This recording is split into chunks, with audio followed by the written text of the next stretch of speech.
Hello all, welcome to my channel Arvika's world. ఈరోజు మన video వచ్చేసి తిరుపతి డైరీస్ డే 2. మీకు పాత వీడియోలు చూపించినట్టు రీసెంట్గా మేము తిరుపతికి వెళ్ళాం కదా. సో డే 2 వచ్చేసి మేము ఏం చేసామో ఈ వీడియోలో చూద్దాము. మేము టోకెన్స్ తీసుకున్నాక మాకు ఈవినింగ్ 5 o'clockకి దర్శనం ఉంది. సో మార్నింగ్ అంతా మేము నార్మల్ సైట్ సీయింగ్, లోకల్ తిరుపతిలో ఏమేమి ఉన్నాయో చూద్దాం అనుకున్నాం. సో మేము ఫస్ట్ విజిట్ చేసిన టెంపుల్ ఏంటంటే గుడిమల్లం టెంపుల్ వచ్చేసి శ్రీ పరశురామేశ్వర స్వామివారి దేవస్థానము. ఈ టెంపుల్ ఒక స్పెషాలిటీ ఏంటంటే బ్రహ్మ, విష్ణు, శివుడు ముగ్గురు కలిసి ఒకే రూపంలో ఆవిర్భవించడం ఈ టెంపుల్ స్పెషాలిటీ. ఈ టెంపుల్ ఎక్కడ ఉంది, ఈ టెంపుల్ యొక్క స్పెషాలిటీ అన్నీ ఆల్రెడీ నా పాత వీడియోలో ఉంటుంది, ఖచ్చితంగా చూడండి. ఒకవేళ చూడకపోతే లింక్ వచ్చేసి డిస్క్రిప్షన్లో పెడతాను, చూడండి.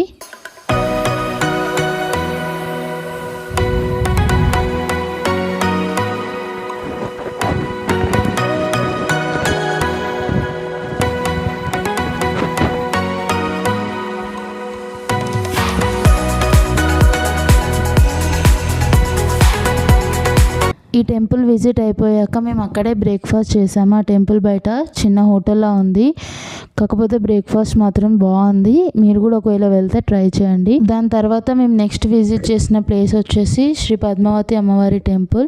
పద్మావతి అమ్మవారు శ్రీ వెంకటేశ్వర స్వామి వారి భార్య. ఇది తిరుపతి నుంచి మనకి 1 kilometer దూరంలో ఉంటుంది. ఈ టెంపుల్కి రావడానికి ట్రాన్స్పోర్టేషన్ ఫెసిలిటీ కూడా ఈజీగా ఉంటుంది. ఈ టెంపుల్ ఓపెనింగ్ వచ్చేసి మార్నింగ్ 4 AM నుంచి స్టార్ట్ అవుతుంది. ఫ్రైడే మాత్రం 3 AMకే ఓపెన్ అవుతుంది. ఈ టెంపుల్కి వచ్చేసి మనకి మొబైల్ ఫోన్స్ అలా ఉండవు. సో అక్కడ లాకర్ ఉంటుంది, అక్కడ ఇచ్చేస్తే వాళ్ళు పెట్టేస్తారు. ఫ్రీగానే ఉంటుంది, ఫ్రీ ఆఫ్ కాస్ట్. ఇక్కడ మనకి అన్నదాన సత్రం కూడా ఉంటుంది. ఈ టెంపుల్ దర్శనానికి ఫ్రీ దర్శనమే కాకుండా మనకి 50 rupees and 200 rupees స్పెషల్ దర్శనం టికెట్స్ కూడా ఉంటాయి. మనకి టెంపుల్లో ప్రసాదం కూడా లడ్డు ప్రసాదమే. కాస్ట్ వచ్చేసి మనకి 25 rupees ఉంటుంది. ఖచ్చితంగా ఇక్కడ లడ్డు ప్రసాదం టేస్ట్ చేయండి, బాగుంటుంది. ఈ టెంపుల్ విజిట్ అయిపోయాక మేము తిరుమలకి వెళ్ళాము. తిరుమల వచ్చేసి మేము బస్కి ప్రిఫర్ చేసాము, వెహికల్లోనే వెళ్ళాము. మాకు ఏసీ వెహికల్లో వెళ్ళాము. వెహికల్ ఛార్జ్ వచ్చేసి మనకి 110 rupees పడింది. ఒకవేళ నాన్ ఏసీ వెళ్తే మాత్రం 90 rupees కాస్ట్ ఉంటుంది. మనకి కొండపైకి వెళ్ళడానికి ప్రైవేట్ వెహికల్స్ కానీ బస్సెస్ కానీ చాలా అవైలబుల్గా ఉంటాయి. సో మనం కొండపైకి వెళ్దాం ఇప్పుడు.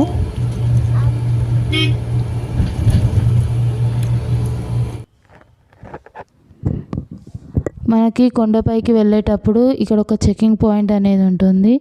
సో ఇక్కడ వెహికల్స్ కానీ మన బ్యాగ్స్, లగేజెస్ అన్నీ చెక్ చేస్తారు. ఇంకొకటి ఏంటంటే కొండపైకి మనం ఎక్కువ ప్లాస్టిక్ ఏం యూజ్ చేయొద్దు కాబట్టి ప్లాస్టిక్ అలో చేయరు. మనకి అక్కడ పైన కూడా water bottles, glass water bottles మాత్రమే అవైలబుల్గా ఉంటాయి.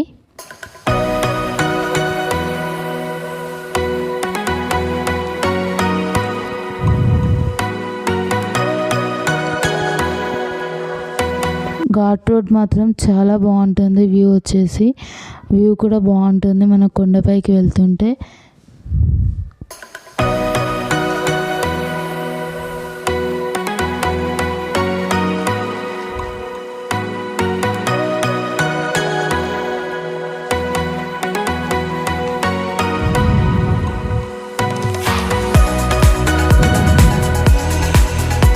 మనం కొండపై నుంచి కిందికి నైట్ 12 తర్వాత మాత్రం అలా ఉండదు, క్లోజ్ చేస్తారు చెక్ పాయింట్. సో మేము కొండపైకి వెళ్ళాక అక్కడ నుంచి మేము లంచ్ టైం అయింది. సో మేము అన్నప్రసాద కేంద్రంకి వెళ్ళాము. శ్రీ వేగమాంబ అన్నప్రసాద కేంద్రంకి వెళ్ళాము. ఇక్కడ మనకి 24/7 రెగ్యులర్గా ఫుడ్, లంచ్, డిన్నర్, బ్రేక్ఫాస్ట్ 3 అవైలబుల్గా ఉంటాయి. బ్రేక్ఫాస్ట్ టైమింగ్స్ వచ్చేసి మార్నింగ్ 8:30 to 10:30 వరకు ఉంటాయి. లంచ్ వచ్చేసి 10:30 to 4 వరకు. తర్వాత డిన్నర్ వచ్చేసి 5 to నైట్ 10:30 వరకు అవైలబుల్గా ఉంటాయి. మనం లంచ్కి వెళ్ళే ముందు అక్కడ చెప్పులు వచ్చేసి కౌంటర్లో ఇచ్చేసేయాలి, ఎందుకంటే లోపలికి మనకి చెప్పులు అలో ఉండదు. మీరు తిరుపతికి వస్తే మాత్రం ఖచ్చితంగా ఇక్కడ ఫుడ్ ట్రై చేయండి, చాలా బాగుంటుంది. Free of cost. మనకి కర్రీ, రైస్, సాంబార్, పెరుగు అన్నీ పెడతారు. అన్లిమిటెడ్ ఫుడ్ ఉంటుంది ఇక్కడ.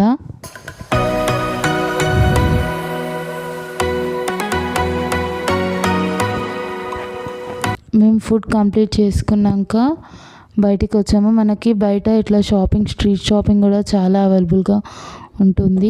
ఆఫ్టర్ లంచ్ మేము నెక్స్ట్ విజిట్ చేసిన ప్లేస్ శిలాతోరణము, లేదా దీన్ని రాక్ గార్డెన్స్ అని కూడా అంటారు. మనకి ఇక్కడికి వెళ్ళడానికి ప్రైవేట్ వెహికల్స్, బస్సెస్ అన్నీ అవైలబుల్గా ఉంటాయి.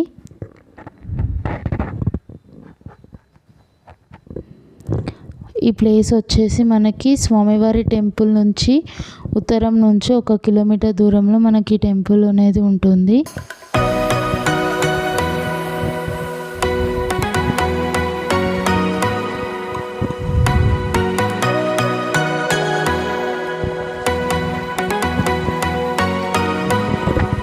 ఈ శిలాతోరణం స్పెషల్ ఏంటంటే ఇక్కడ రాళ్ళన్నీ న్యాచురల్గా ఫామ్ అయినవి.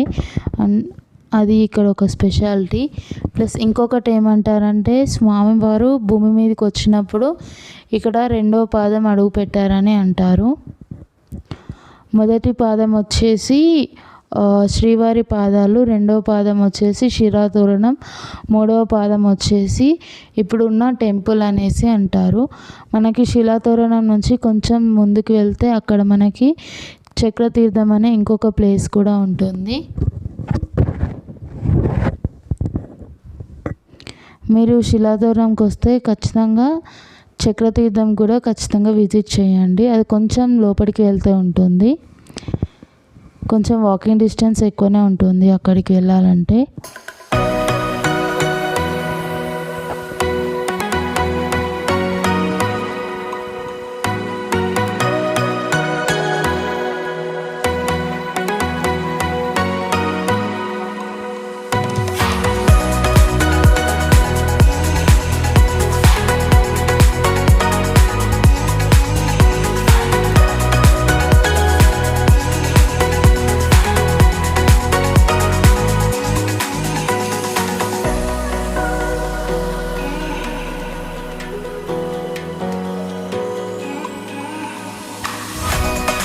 చక్రతీర్థం నుంచి మేము విజిట్ చేసిన నెక్స్ట్ ప్లేస్ వచ్చేసి శ్రీవారి పాదాలు. ఇక్కడ స్వామివారి మొదటి పాదం ఉంటుంది. పాదాలు మాత్రం మనకి చాలా స్పష్టంగా కనిపిస్తాయి. కొండపైన చాలా అంటే చాలా అద్భుతంగా ఉంటుంది ఈ ఫీలింగ్. ఖచ్చితంగా మీరు తిరుమలకు వస్తే శ్రీవారి పాదాలు ఖచ్చితంగా చూడాలి. మనకు అక్కడి నుంచి స్వామివారి టెంపుల్ క్లియర్గా కనిపిస్తుంది.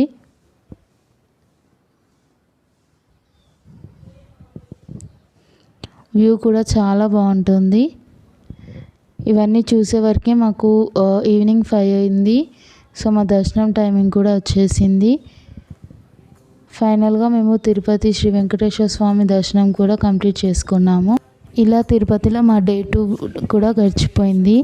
నెక్స్ట్ మేము ఏమేమి ప్లేసెస్ విజిట్ చేసాము, ఇంకా ఏం స్పెషాలిటీస్ చూసామనేది తెలియాలనుకుంటే like, share and subscribe to my channel Arvika's world.